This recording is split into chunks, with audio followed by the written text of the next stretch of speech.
we're not only creating this device here in Alabama, but we want to produce it here. We know that we can do the work with students, we just need more time. You just got to get up and believe that you can grind it out and keep grinding.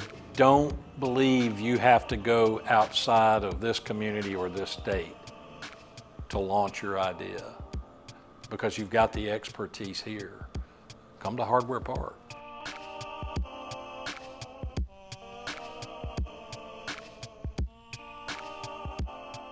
So Mark, I want to turn to you and ask, when did you first get involved with Fulmer Instruments, and how did y'all get connected? And kind of how has Hardware Park helped them develop their prototype and start, getting ready to launch soon?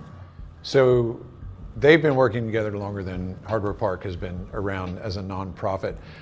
So I became familiar with Fulmer Instruments when I came into this role a little over 3 years ago, and Lloyd would kind of keep me posted on the progress. But as we started to build up our ability to work with medtech startups and provide resources, I went to Lloyd and was like, we want to be involved with what's happening with Fulmer Instruments, and what can we do to help you?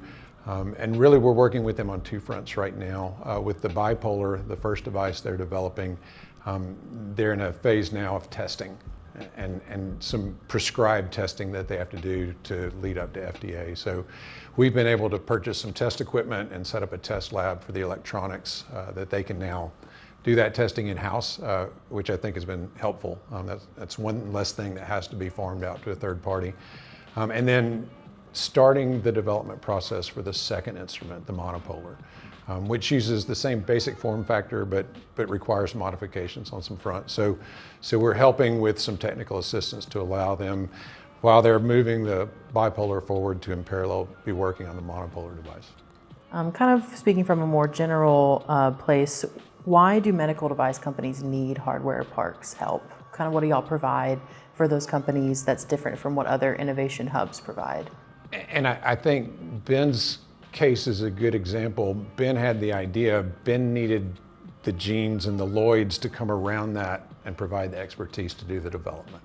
He has the subject matter expertise. He knows what the problems are. He can speak into what the functionality needs to be and what the features need to be. But the development is not in his wheelhouse. And so that's what we find with most of the founders we meet with. Many of them are clinicians. We also talk to university researchers who have great ideas, but they're not product developers. So what Hardware Park does, it sits in the middle of inventors with great ideas and product development experts. So we facilitate those relationships and then have the ability to provide some non-dilutive funding to start moving those projects down the road. And hopefully in parallel, we can help those founders find additional non-dilutive funding through other grant programs, whether it's federal or state-based. That's kind of one of the things I think that makes Hardware Park so unique. It's one of the things that when I was Secretary of Commerce and continuing to today in my new role, I thought it was very unique to find a space like Hardware Park that had this ecosystem for creators, who have that idea, but they don't necessarily have the technical or engineering skills to bring that idea to fruition by technical design and prototyping, industrial design, all those elements that go into making a product. That was one of the things about Hardware Park, particularly in meeting with you, Ben, that really resonated with me. I think maybe one of the most important things that Hardware Park can do is that for any innovator, particularly like in medical devices, if it's another surgeon or doctor or researcher, they've got a full-time activity that they're doing. And so they're trying to simultaneously partition off just enough time and effort to see if their idea has traction. And that's very difficult for anybody to do. So if you can provide a team with the knowledge expertise that can listen very carefully to their idea and then make some incremental progress, ideally towards some type of proof of concept prototype, that initial small amount of work is the foundational keystone of everything that follows. If you can't do that, you can't Fulmer would have no chance of existing. No other device project would ever have a chance to go forward. So that's a tremendous asset. And I'm curious, Ben, how long was that idea in your head before you connected with Lloyd? A long time, I would say probably since med school, which was from 89 to 93, I guess I was in med school. So probably, that was a long time ago, wasn't it? And we're convinced that there are a lot more Ben Fulmers out there who have these ideas that they just haven't known what to do with. Like, who do I even talk to about this? And so to establish a place that now has a reputation for, we can actually take those ideas and bring them into the physical world, I think is really important, because there are great ideas sitting out there from people that encounter these problems every single day and just don't know what to do with them.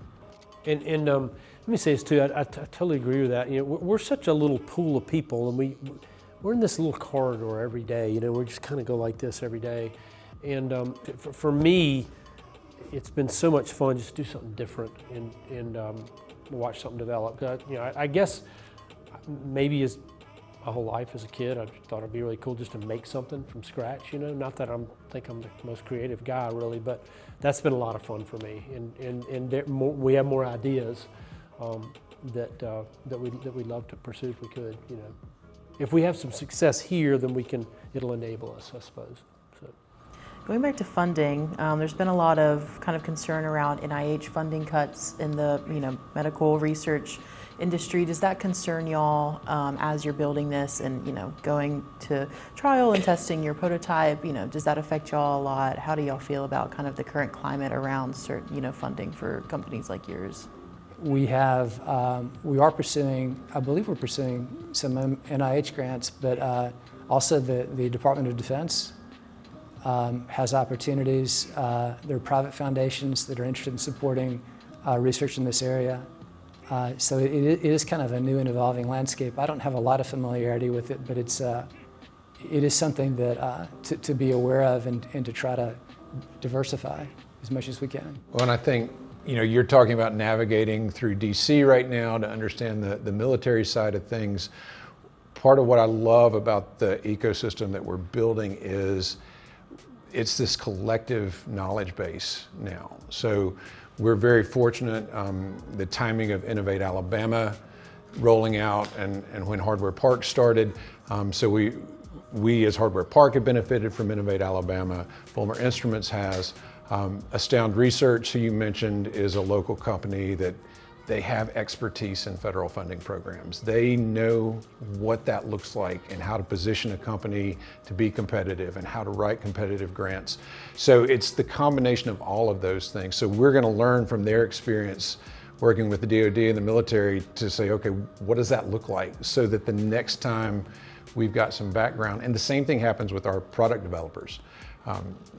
One of the things I love about our core group of developers is they'll tell you up front they've made mistakes and they'll share those mistakes with you so that your company doesn't make those same mistakes. So we really want to be able to give guidance based on experience, and that's what this kind of ecosystem allows us to do.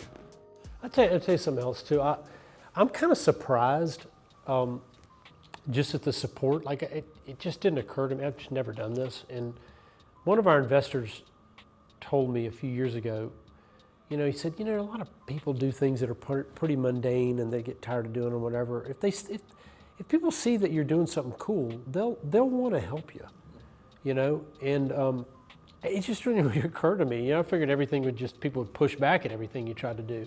And as we sort of get our little project out and people know more about it, people want to help us. And that's just been a blast, and we're trying to do this thing for the state of Alabama too, jobs and manufacturing and distribution, and have something that's an Alabama-based thing that we don't just give away to somewhere else.